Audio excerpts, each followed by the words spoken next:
असंभव कुछ नहीं होता दोस्त, ये परिकल्पनाएं हैं खाली। और मैं आज तो आपको बहुत ईमानदारी से और 12 साल के तजुर्बे का निचोड़ निकाल के बता सकता हूं कि इस दुनिया में असंभव नाम का कोई शब्द होता ही नहीं है। इंसान कभी भी चंद्रमा पर नहीं पहुंच सकता, पृथ्वी विज्ञान की अधिकतम सीमा है। डॉक्टर ली दी फॉरेस्ट मशहूर वैज्ञानिक हुए, बहुत बड़े साइंटिस्ट हुए। एक स्टेटमेंट इन्होंने पास किया 1955 के अंदर, 1955 ही पास द स्टेटमेंट कि इंसान कभी भी चंद्रमा पर नहीं पहुंच पाएगा। It is impossible for a human being to cross Indian globe, earth globe. और पृथ्वी विज्ञान की अधिकतम सीमा है, लेकिन किसी बहरे ने इस बात सुना नहीं और पहुंच गया एक आदमी अपना बस्ता उठा के, जिसका नाम था इन 1969। और उसके बाद तो स्पेस जर्नी ऐसी हो गई जैसे आप और मैं अभी पतिया और बैंकॉक चले जाते हैं। लॉर्ड केल्विन बहुत बड़े साइंटिस्ट हुए, उनका स्टेटमेंट आया कि सिर्फ पक्षी उड़ान भर सकते हैं, हवा से भारी मशीन का उड़ान भरना असंभव है। इट इज इम्पॉसिबल कि हवा से कुछ भी भारा हो और वो उड़ सके, क्योंकि ग्रेविटी उसको गिरा देगा। लेकिन तमाचा मारा इन लोगों ने, तमाचा मारा और लिख के दिया कि हमने साइकिल के स्पेयर पार्ट से इंसानों को पक्षी बना दिया। साइकिल के स्पेयर पार्ट से इंसानों को पक्षी बना दिया। 16 साल लगे राइट ब्रदर्स को जहाज का निर्माण करने में, लेकिन इन लोगों ने उसकी बात नहीं सुनी कि जो कहते थे कि वायु का सिद्धांत तुम्हारे विपरीत है।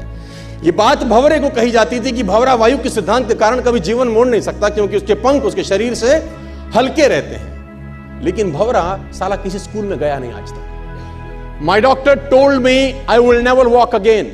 मेरे डॉक्टर ने मुझे कहा कि तुम कभी चल नहीं सकोगी। My doctor told me you will never walk again. My mother told me I would, and I believed my mother rather than doctor. Wilma Rudolph एक ऐसी एथलीट हुई जिनको पोलियो था जिनको डॉक्टर ने कहा तू चल नहीं सकती, मां ने कहा तू चल सकती है। उसने कहा मैंने डॉक्टर की बात नहीं मानी, मैंने अपनी मां की बात मानी। 3 ओलंपिक गोल्ड मेडल जीती है लड़की, 3 ओलंपिक गोल्ड मेडल, जिसको डॉक्टर कह रहा है कि तू चल।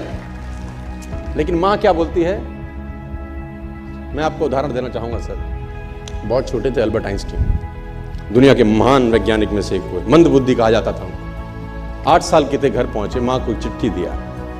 When he was 8 years old, came to his home, given letter to his mother.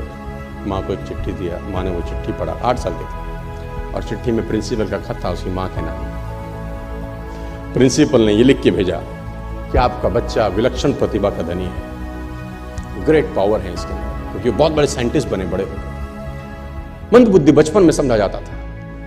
आपका बच्चा विलक्षण प्रतिभा का धनी है, इसके अंदर असीम संभावनाएं हैं। तो हमारा स्कूल, हमारी मैनेजमेंट, हमारी फैकल्टी, हमारा टीचर इस लायक नहीं है कि हम आपके बच्चे को अच्छी शिक्षा दे सकें। तो it's better for you to take care of your son. आप अपने बच्चों को अपने घर में पढ़ाइए, हम लायक नहीं है कि आपके बच्चे को पढ़ा सके। और उसकी मां ने पढ़ते पढ़ते आंखों में आंसू ले आई और उसने बच्चे को कहा कल से तू स्कूल नहीं जाएगा, मैं तेरी परवरिश घर पे करूंगी, क्योंकि तेरा टीचर तुझे इस लायक नहीं समझता। मतलब वो अपने आप को इस लायक नहीं समझते। बच्चा खुश हुआ, मोटिवेट हो गया और लग गया। उसकी मां का निधन हो गया। वो अल्बर्ट आइंस्टीन बहुत बड़े साइंटिस्ट हो गए। अल्बर्ट आइंस्टीन जब बहुत बड़े साइंटिस्ट हुए तो मकान शिफ्ट कर रहे थे अपना, और जीवन का सच्ची घटना वो अपनी ऑटोबायोग्राफी में लिखते हैं कि जब मैं मकान शिफ्ट कर रहा था तो एक ड्रॉस के अंदर मुझे वो व्हाइट कलर का पेपर फोल्डेड अवस्था में मिला। मुझे समझ नहीं था कि क्या है। मैंने उसको फोल्डिंग अवस्था से मिट्टी को हटा के जब खोला तो वो उस टीचर का लेटर था जो बहुत साल पहले टीचर ने मेरे हाथ में दिया था और मैंने अपनी मां के हाथ में रखा था। अब वो बड़ी उत्सुकता के साथ उस खत को पढ़ने लगे। जैसे उन्होंने खत पढ़ना शुरू किया और वो जार जार होकर रोए।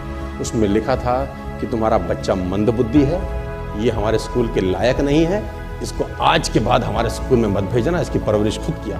मां ने उल्टा पढ़ा कि नहीं, ऐसा नहीं है, तू सब कुछ कर सकता है, तेरे हाथ पास पावर है, तेरे में प्रतिभा है, यू कैन डू वंडर्स। दोस्तों, इस दुनिया में किसी की बात मत सुनना। नेवर एवर बिलीव एनीबॉडी कि जो तुमको बोले कि तू नहीं कर सकता, कान पे मारना, बोला साले तू नहीं कर सकता, हम करेंगे।